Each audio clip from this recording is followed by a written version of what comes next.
when you find something that's working and right, you need to squeeze the fuck out of it. Squeeze every juice of that orange that's working in that moment, because soon enough, it's not going to be there anymore. Chris, what's happening, man? How you feeling today? I'm feeling great today, Sam. How are you doing? We're rolling Big through news these today, outtakes. right? Very big news. We got episode 1 with the man, the myth, the legend, Mr. Andy Krainak. Andy is an incredibly talented community builder. He's the executive vice president for Team Gary V and Gary V. If you're not familiar, Gary Vaynerchuk is the founder, chairman, CEO of VaynerMedia and VaynerX.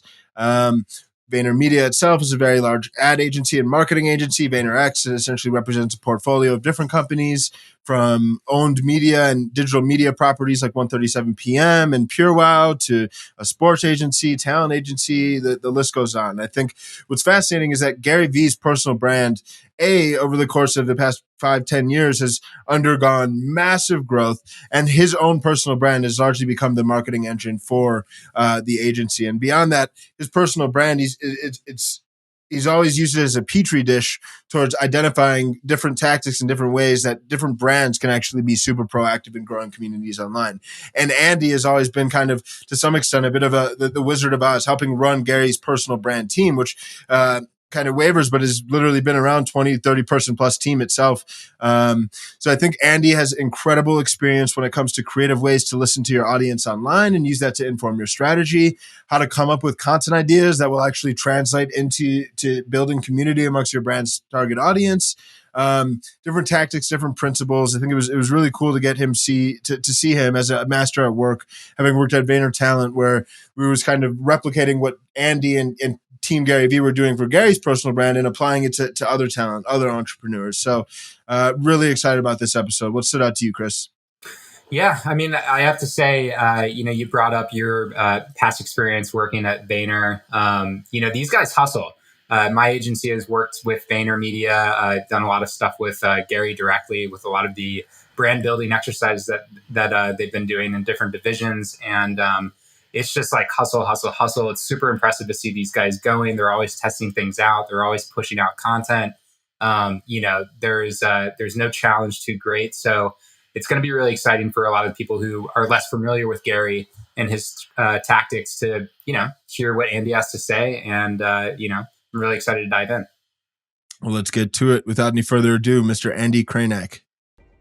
Andy Krainak, what's happening, man? Sam, how we doing? Yeah, we are good. Glad to have you on the Brand Community Podcast. Beautiful day for us and our listeners. I think I personally have learned a lot and getting to collaborate with you and learn from you while my time at Vayner and even here and there. You've always been super helpful and super knowledgeable. And I think a lot of the results you've been able to spearhead have been world class, man. And I don't say that as an exaggeration. So very excited to dive into some of the takeaways here. But I do want to start by setting the stage. I think obviously there are some people, most people here are very familiar with Gary and Gary V, but from the Gary V kind of, when it comes to growing a community and growing community around Gary, what is how do you describe the target community you're trying to grow? Who is the target audience, and what are some of the specific goals that you have as a part of kind of operating his personal brand team? So I think everyone generally starts with a target audience that they want to speak to. But I think what Gary does best, and what I would encourage a lot of people to do, is not to be so confined with who you're trying to speak to, but react to who's resonating with what you're putting out. So if Gary puts out a piece of content and then he sees that young Asian Americans are really resonating with his message about parenting, he immediately starts going, hey, I need to put out more content for this audience. So I think you need to start with how are you going to start with what sort of messages and content you want to put out into the world, whether that's what you feel confident about speaking to, or whether it's because you have a defined audience. But I think it starts with just putting that out and then reacting to what audiences are really resonating with what you're putting down. Yeah, no, that makes a lot of sense. And then when it comes to the Team Gary V, what is the actual structure? How have you gone about? I mean, I know that the team has grown and evolved throughout the years, but just from a staffing standpoint, and then, I mean, what are the key roles, the outcomes that you're after? How do you break down that? Yeah, so we're taking on a bunch of other ancillary projects for fun that Gary wants to throw our way and scratch our own entrepreneurial itch. But day to day for Gary's content and operations, it's really just, I mean, ideas and making and strategy. So we have a role called a channel manager who is responsible for overseeing a specific channel. That would be a platform. So Jake Levy, shout out Jake. He's our YouTube channel manager.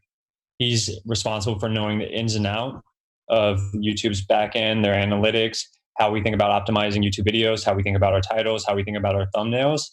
And then he's working with a creator counterpart to instill those learnings, and they have a real good dynamic so that there's a creator building those videos for specific to YouTube based on what Jake's seeing, and they build a partnership. And then that's sort of the dynamics for every platform. So for Instagram, there's a lot more volume, and that's the number one platform for us. So we have 4 creators and 2 channel managers, just trying to deliver on a volume of posts, 4 or 5 a day. And then above that, there's like a head of content who's Jim Thompson. And then above that would be me, who's just trying to make sure that we're keeping Gary happy and seeing what's coming next. Mm-hmm. And Jim, and I mean, he came on to focus a lot on the analytics side, right? Yeah. So when you're looking at analytics, I mean, what are the things that you're really trying to pay attention to when it comes to trying to inform your strategy and learn based on the data you're able to read across these platforms? Yeah. So Gary's really funny with this because he just values I'm trying not to say anything that he would just always say. Like, he always values the process. And like, if I ask him, like, what is his goal with his Instagram account, he's just like, continue to grow awareness. So there's macro things that we can look at, follower growth, impressions, trends that we're seeing comparatively on Gary's Instagram account versus other accounts. But what most excites me is actually more micro analytics on specific posts that could create stronger learnings for what you should be doing next.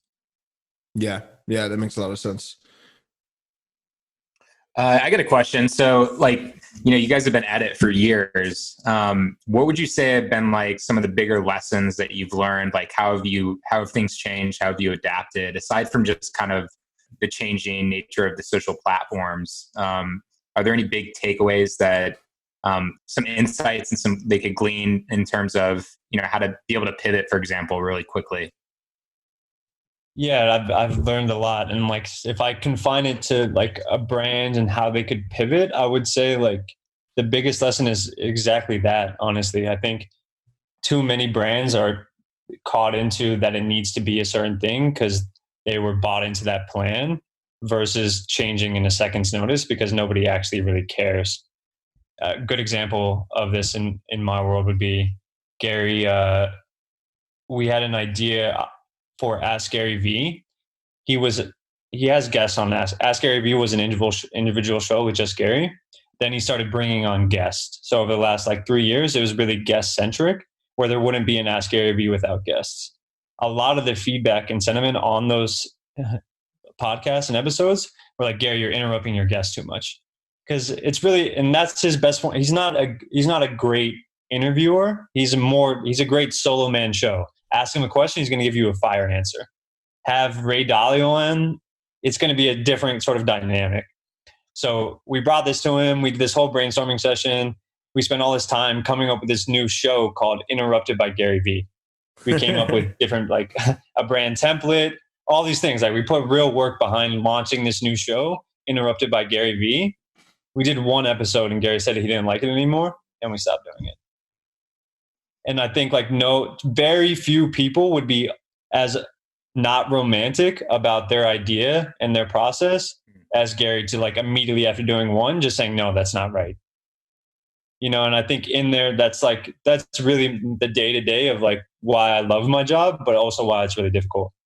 I love it because we're so much change and so much speed and inherently so much opportunity to discover something new. But it's also really difficult when you've worked really hard on launching this new show and you believe in it, and then it's killed in a second and you just have to move on.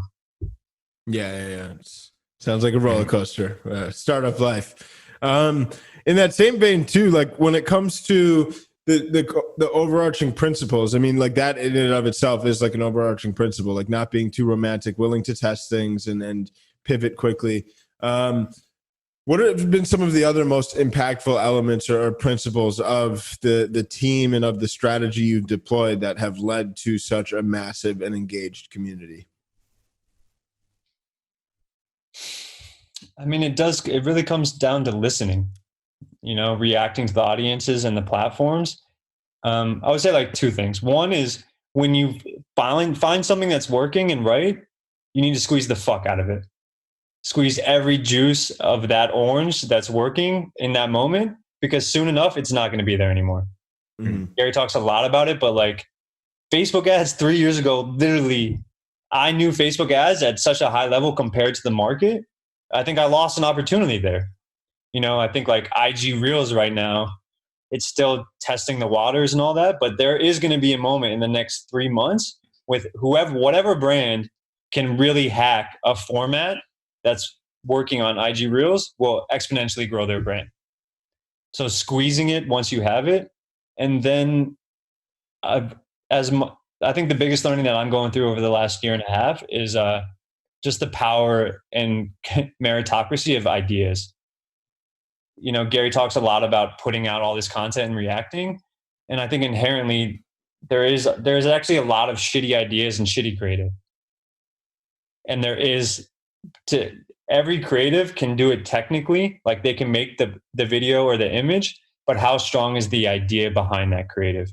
And how have you built a culture, or how have you gone about refining? Because I think there's tons of merit there. And I think to some extent, like you can't force creativity, but you can create an environment where like creativity is most likely to occur. So like, how have you gone about building and intentionally nurturing that environment that's led to like, it's really tough, man. And like macro again, this like, I think everyone always thinks people have it figured out, especially like Gary Vee, like he must know the answers to the algorithm and everything. But the truth is like, if you came in and like hung out with us, you would realize that like we're in perpetual motion of figuring it out.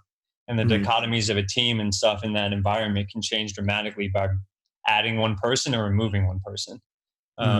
So I think just try to instill, like this week, Gary's off the grid. He's on vacation. Immediately, like the managers of my team, like, all right, Andy, what's the plan? What are we going to start making?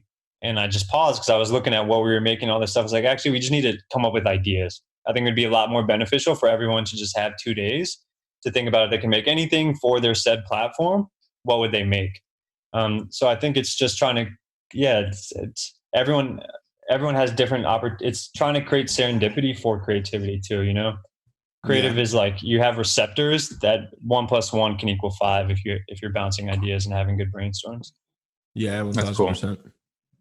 Yeah, I mean, I guess like my experience with Gary Vee is that it just seems like he's everywhere, at all times, and just traveling all over the place and being able to create, Sam has referred to as this pillar content that's been able to, create all this micro snackable content to help build the community.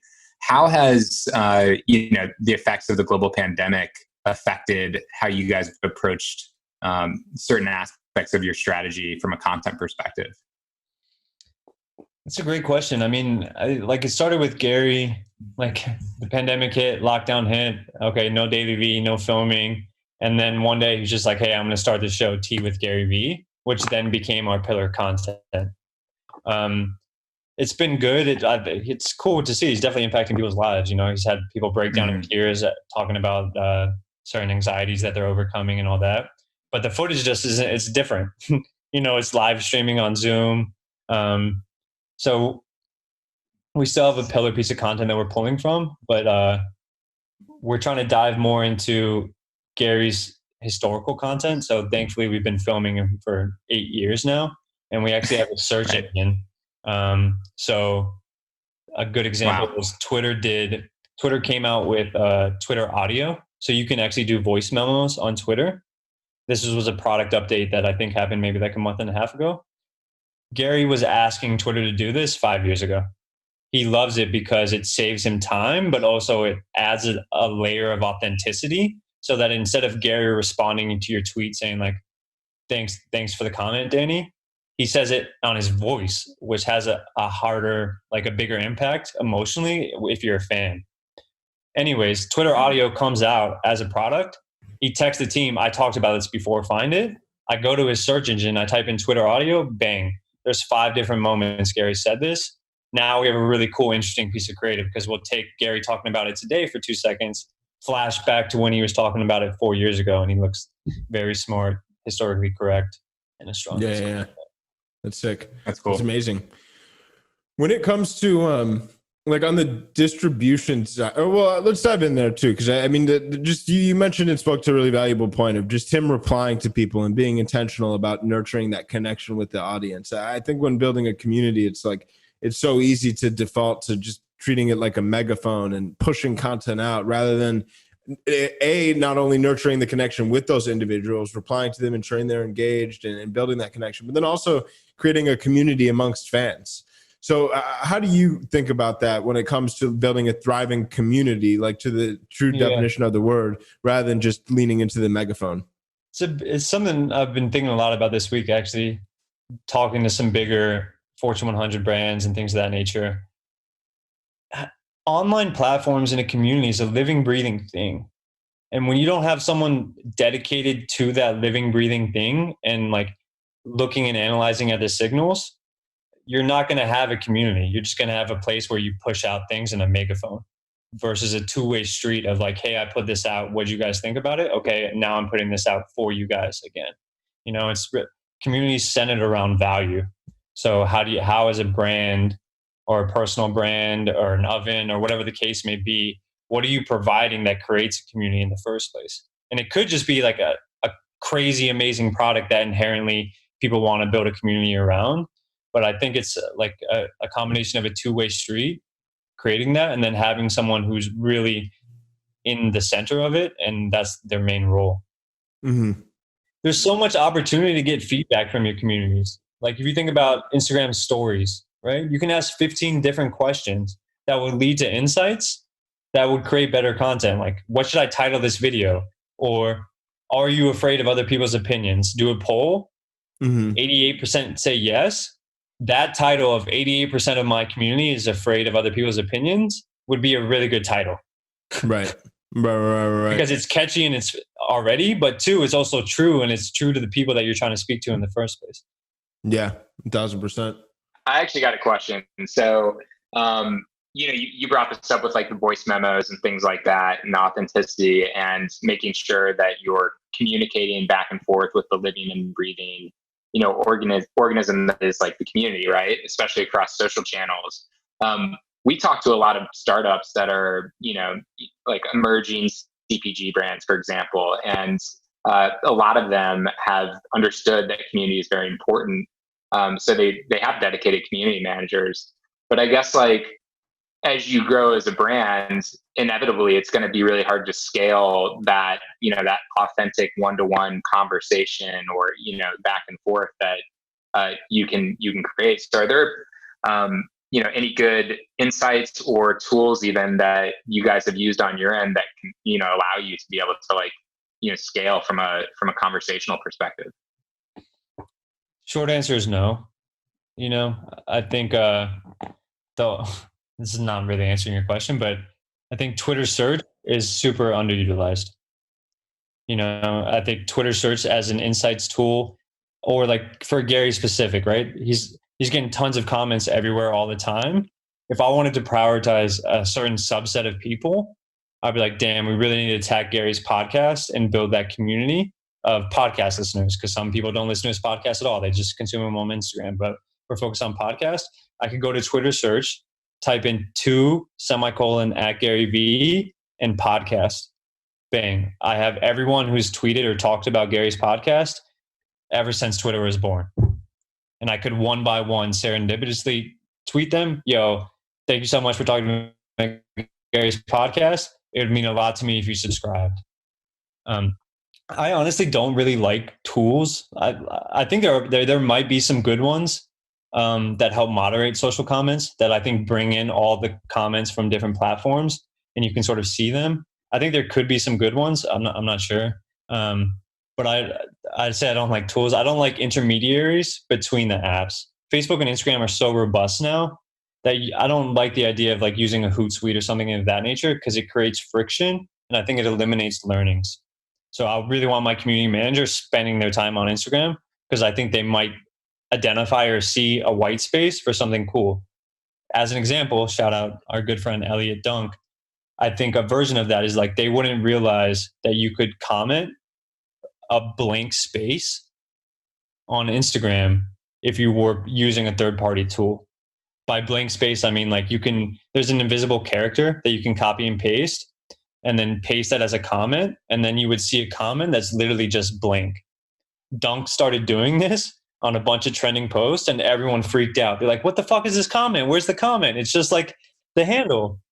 But I think that's a good example, and it led to a lot of engagement. But I think that learning only happens if you're using the apps.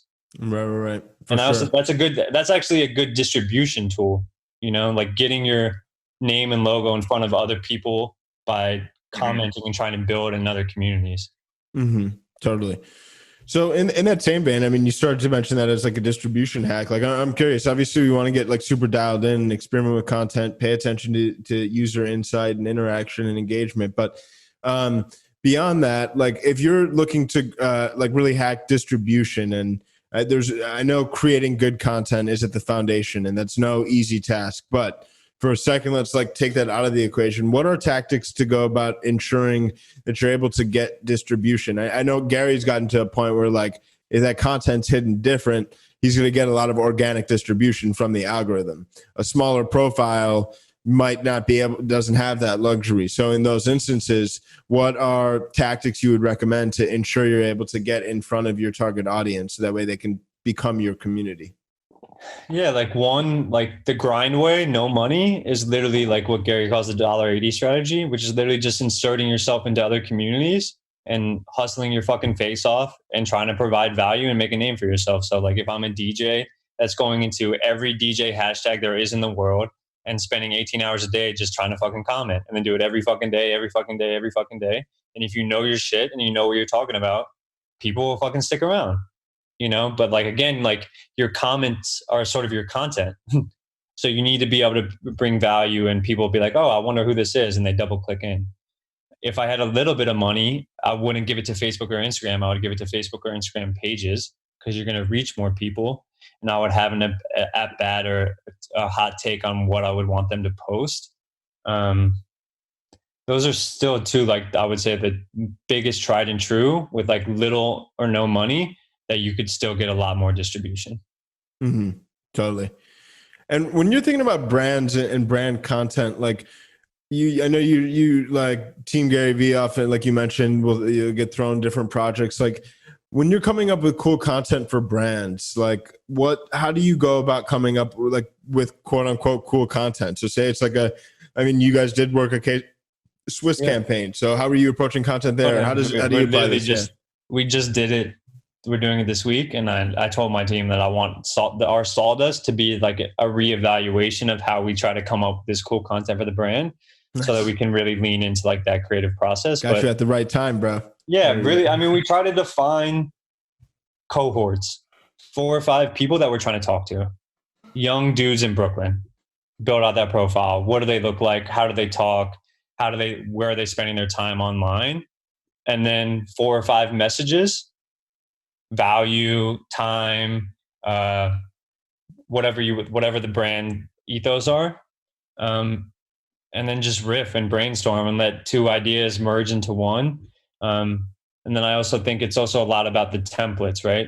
So we come up with a cool idea about a podcasting mic that it's like a dude in Brooklyn and it's cheap and really valuable, but the format of that being a meme or a top title at the bottom or a split screen all really impact the performance of that creative.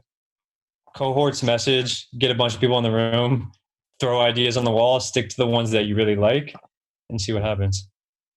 Love a good whiteboard sketch. I'll say that. Cool. So I think we're getting to the end of the episode, and we always sign off with a question that we ask everybody. But essentially, if you were to start a new company from scratch, let's call it a D2C brand. First and foremost, what would that product be? Or you can pick a category as well. Not a big deal. And then how would you build that community? What would your approach be from the start? I'm starting a DTC brand. What would it be, and how would I start that community? I'm gonna go with I'll say bicycle socks, There we go. and I would The riches are in the niches. The niches. it's a niche, right? It's narrow, which excites me. And the first thing that I would do is start an Instagram account and start a TikTok account. And I would try and publish 3 to 4 times a day on TikTok. I would comment on any bike video I found on TikTok. And I would do a similar version on Instagram. I would try to post 3 to 4 times a day on Instagram. And I would study every single hashtag there is around bicycling. Maybe I'm sure there is a hashtag called bicycling socks, which I would really fucking spend all my time on. I would understand what those people care about and try to reverse engineer insights out of that for more content. But really, I would just spend all my time literally commenting and trying to bring awareness to my profile so that I could have a base of 200 followers, so that if and when I came up with a really cool meme around bicycle socks, that maybe it hit 3x what it should hit, and then I would have even a bigger base and just continue the loop. Boom.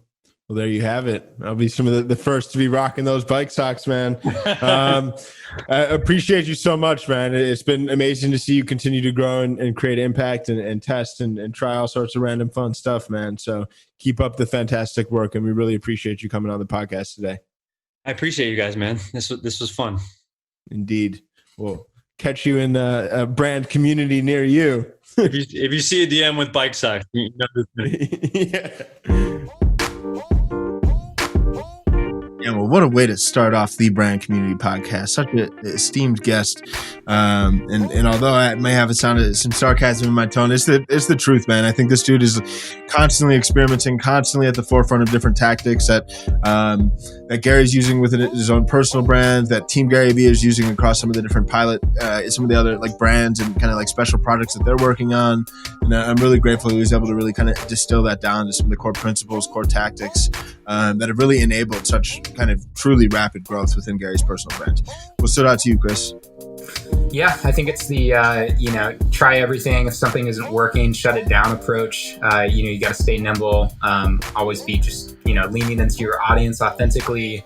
There's a lot of great takeaways. Gary's done an awesome job basically applying this model to a variety of different industries and categories. And, I think there's something for everybody to take away from this. So really just, loved kicking things off with Andy today, and super excited for, all of our future guests and episodes.